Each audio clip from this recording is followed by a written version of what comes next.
Welcome back to Wall Street Podcast. Today we're really digging into the heart of China's auto industry.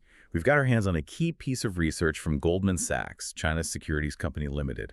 It's their China Automobiles 2H25 Outlook Management Call Series, and it's hot off the press, published today, July 11th, 2025.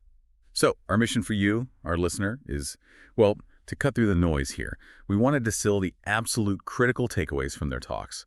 They spoke with 6 major players, OEMs like BYD, XPeng, NIO, Leapmotor, but also suppliers like Hezai, dealers like Zhongsheng. We're looking for those essential insights, the ones that paint a clear picture of what's really coming in the second half of this year and well beyond. Yeah, and what's so valuable here, I think, is that this isn't just another market forecast. It's direct management sentiment. It gives us a really granular view, right? How are the leaders actually navigating demand, competition, all that rapid tech change? Okay, let's unpack it then. First up, those critical topics, demand and government stimulus. What did the management calls signal about support continuing and consumer purchasing power, especially after all the recent programs? Well, managements largely seem to anticipate that government support will continue. Maybe not exactly the same programs, but it won't just, terminate abruptly. The crucial point for consumers anyway, is that the effective cost per vehicle isn't expected to really go up. There's a belief that even if those central trade-in programs fade out, other stimulus could pop up. Maybe local governments, maybe even the OEMs themselves stepping in to support consumption. Right. Makes sense. And that leads right into industry competition. We keep hearing calls for orderly competition, but what's the actual long-term view from these companies, and how is the competition itself changing? Oh, competition is definitely here to stay. They're talking next 2 to 3 years minimum of intense rivalry. What's significant, though, is the shift. It's moving, or seems to be moving, beyond just raw price wars. It's focusing more on value. So OEMs are competing by launching new models, packing them with higher configurations, but still at attractive prices. And management widely believes that product pricing, that's market determined. It's not something the government's going to regulate. Value for money is key. Okay, shifting gears a bit, let's talk global ambition. Overseas operations. We've seen some really aggressive moves from Chinese OEMs internationally. What's the latest there? And specifically, how are they handling those geopolitical headwinds we hear so much about? Well, the OEMs with overseas exposure, they reported really strong international sales year to date. Pretty impressive numbers. But critically, it's about the localized capacity. Those factories, operational or being built, they seem to be on track. And this move, building cars outside China, that's a strategic play. It's expected to, alleviate the impact of trade tensions down the road, make them less vulnerable. Less vulnerable, right. And then there's autopilot technology. This feels like the big race, doesn't it? Yeah. How are companies seeing customer recognition of these features? And where are we really on that journey to, well, fully autonomous driving? Autopilot is definitely gaining significant customer recognition. It's moving past being just a nice to have. Managements are actively working to enhance these functions. Some even think they'll just become standard features eventually. Standard, huh? Yeah. And on the hardware side, LiDAR adoption, it's accelerating, like really accelerating. More OEMs are making LiDAR standard config on the new 2025 models. Some are even putting multiple LiDARs per vehicle as they push towards L3 capabilities. Multiple units, wow. And also important, self-developed 80s chips. They've moved into volume production. That means better performance and, crucially, lower costs. Okay, so that's the big picture. Now let's zoom in on the individual players. This is where it gets really interesting, seeing how each company is navigating these trends. Let's start with BYD. Their overseas growth is just staggering. What's the story behind that expansion, and what are they doing on the tech side? Yeah, BYD's numbers are something else. They reported 464,000 units in overseas volume just in the first half of 25.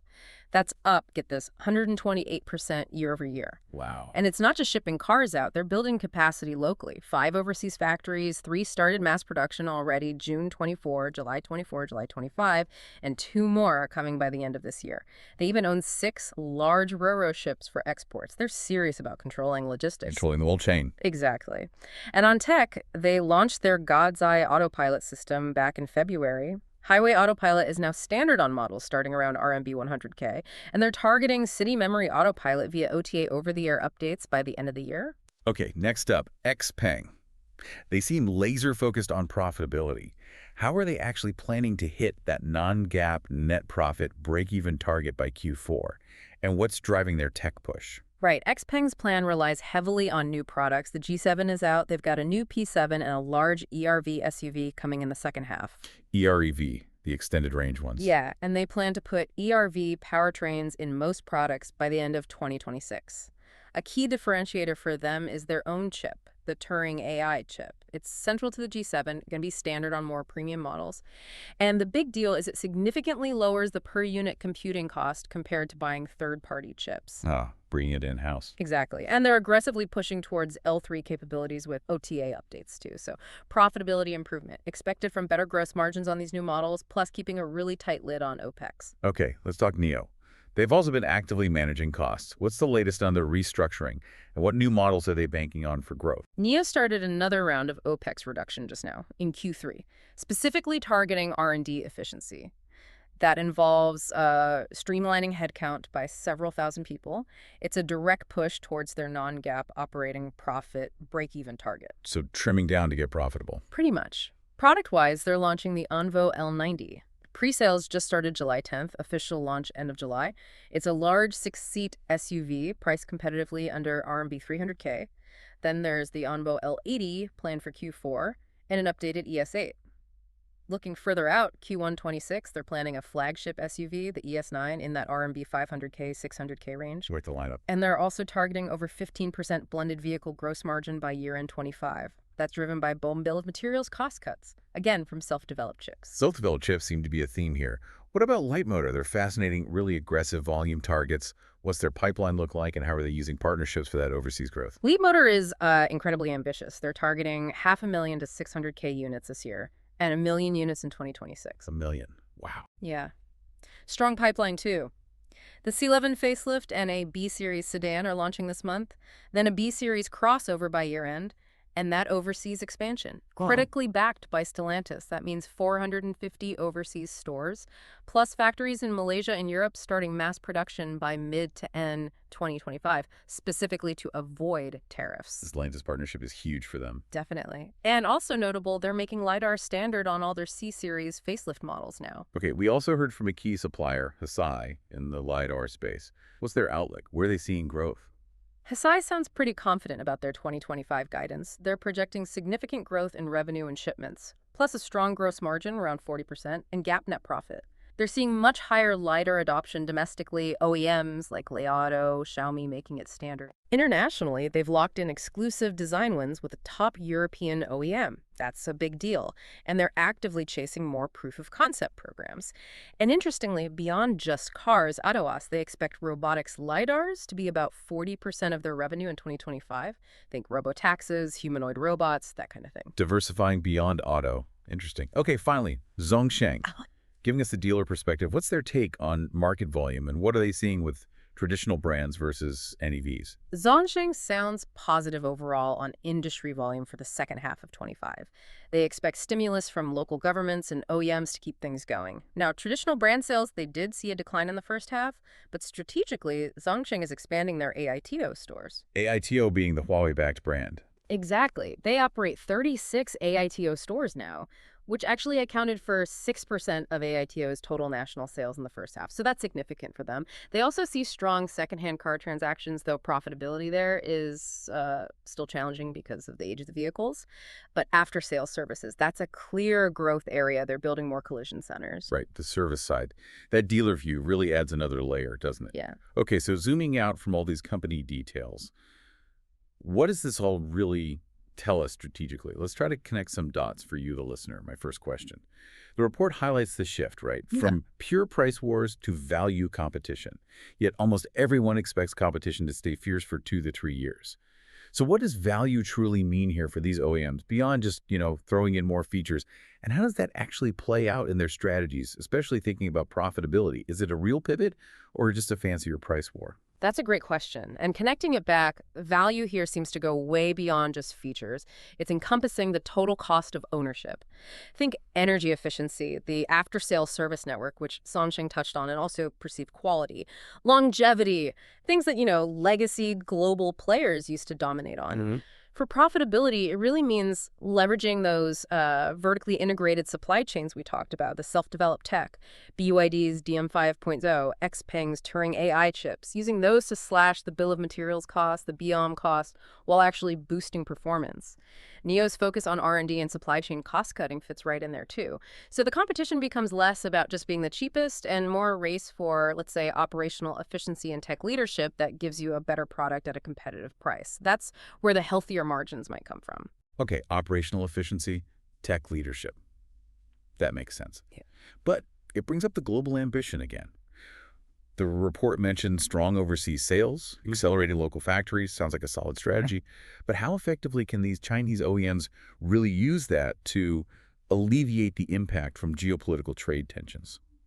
Are they just trading old problems for new ones? What are the maybe unexpected challenges and opportunities here beyond just building the factories? Well, the proactive move to localize production is fascinating, isn't it? Factories in Uzbekistan, Thailand, Brazil, Hungary, Leapmotor in Europe. Hmm?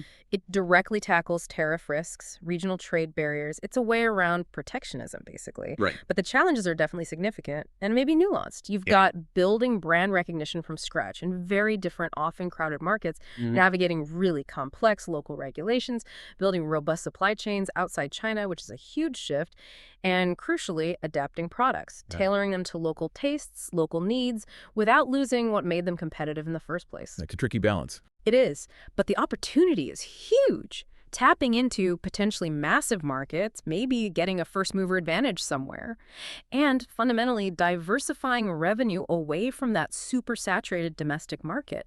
That just builds overall resilience, doesn't it? Long-term viability. Resilience, yeah. Yeah. Okay, final question then. Autopilot.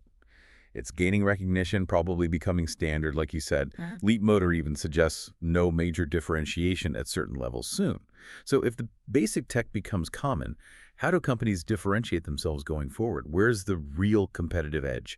And what does this mean for suppliers like Hesai? Yeah, that's the key question, isn't it? If basic L2, maybe even L3 autopilot becomes, well, table stakes, just expected, then differentiation has to move higher up. Think L4, L5 capabilities. XPeng's already doing pre-research there with next-gen chips. Or maybe it's about the speed and quality of the OTA updates rolling out advanced features. So software and updates become key. Exactly. And the whole user experience inside the car, the smart cabin, how seamless is it? How reliable? How often do you get cool new features? For suppliers like Hesai, it likely means continued, maybe even growing, demand for high performance, cost-effective hardware. You might see higher content per vehicle, more LiDARs, more sensors as they push for that higher autonomy. Right. So the edge for OEMs, it's not just who has the tech, but who integrates it best, most reliably, and crucially, most affordably. That probably drives even more in-house development of chips and software, to control cost and IP. Integration and affordability. Got it. And that wraps up our deep dive into this latest Goldman Sachs report on China's auto sector. It's clearly a dynamic landscape, lots of strategic shifts in competition, global expansion, and that relentless march of autonomous tech. Indeed. And understanding these underlying currents is just critical, isn't it? Especially as companies try to adapt. It's an environment where value and tech leadership, not just the lowest price, seem to be driving success now. So here's a final thought for you to mull over. As these Chinese auto OEMs push so aggressively overseas, using that playbook they perfected back home, rapid innovation, vertical integration, value focus, will that same playbook work just as well in more mature global markets? Or will they need to fundamentally rethink their approach to really win over international consumers in the long run? Thank you for joining us for this deep dive. We look forward to our next exploration.